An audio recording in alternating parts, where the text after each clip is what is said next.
Hey, crypto family. Hope y'all been doing good. So, the first story today is going to talk about a price prediction by Tim Draper. Now, as you know, Tim Draper, he's a popular businessman and he's a big proponent of Bitcoin.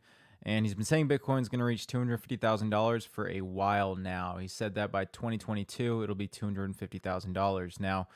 Now he's saying that's a conservative estimate. Now, I want to say, this is all speculation. Again, a lot of these numbers, even 100,000 is pretty outrageous. But I just want to give you a different viewpoint and some reasons why potentially Bitcoin may rise, not necessarily hit this amount, but just rise, past its high that it's had at 20,000, and what may contribute to that.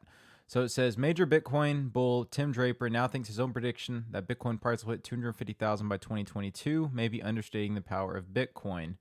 In an interview he had with Crypto News Network on September 13th, the venture capital investor said, expressed his bullish stance on Bitcoin, forecasting the soon-to-come mass global adoption that will push the price of Bitcoin higher. So he said, quote, 250,000 means that Bitcoin would then have about a 5% market share of the currency world. And I think that may be understating the power of Bitcoin. So basically saying, Bitcoin is such an important currency. Basically, it's so popular that just having 5% of the market share of the currency world, that really seems like nothing. And he says right now, because Bitcoin is so complex, people value fiat money over Bitcoin. So he says its lack of ease of use is the main impediment to the mass adoption of the currency to date, claiming, quote, engineers have not made it that easy enough for everyone to use Bitcoin.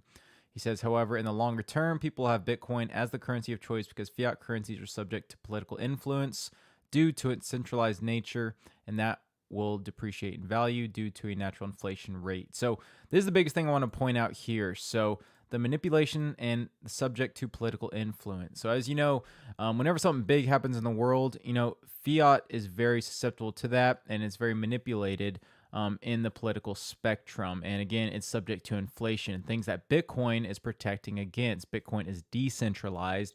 It's very secure. It's not really as affected so much by the political aspects as fiat is. So he says, basically once the ease of use of Bitcoin becomes easier and people are able to use it just like they are fiat, then they'll of course jump to that over fiat. So I can definitely see, why he thinks Bitcoin's going to rise. But again, that 250,000 price target is pretty steep. So I don't think it'll get there. But again, I do think we will see Bitcoin rise a lot more than it has from its all-time high. Now, the second article is about India and talking about banning cryptocurrency. So, India's been a big, basically, you could say, enemy of cryptocurrency. They don't really like it, maybe because it provides a lot of, incentive for people to work on their own, to make their own financial freedom, and India doesn't like that. It says India is seeing the first signs of an anticipated brain drain as the government mulls stark legislation that would criminalize domestic cryptocurrency investments. A September 16th Economic Times report has taken the measure of industry sentiment on the ground as a proposed blanket ban, currently still in the form of draft legislation, awaits its formal review process by lawmakers. It says, quote, the first large democracy to ban crypto. So really, no countries, besides China in a sense, has really said, a blanket ban on crypto. So India is really taking the reins on that because they really do not like cryptocurrency that much. It says, as Economic Times notes, the draft banning of cryptocurrency and regulation of official digital currency bill 2019 has proposed a 10-year prison sentence for anyone who mines, generates, holds, sells, transfers, disposes of, issues, or deals in cryptocurrencies. And that 10-year prison sentence, that is insane.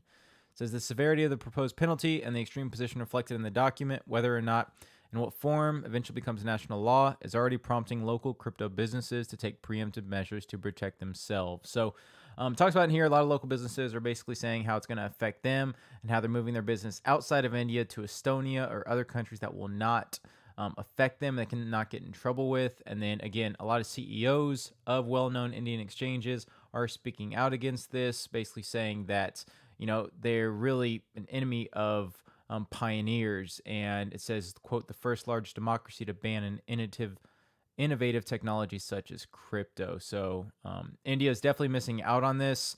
There's a forecast that India will lose around $12.9 billion worth of market if cryptocurrency is eventually banned in the country. So they're losing a lot of money here, and it will not have a good impact on them technology-wise. they will not be in the technological forefront. And again, this is just setting them back even more. So I don't think, this isn't positive at all, especially for India, the country as a whole. So it'll be interesting to see what happens with this. But again, better for everyone else if this volatile player is not in the game anymore, if they are thinking about that. So with that, if y'all enjoyed this video, please give it a like, comment if you have any questions, and please subscribe if you haven't. Till next time, thanks for watching.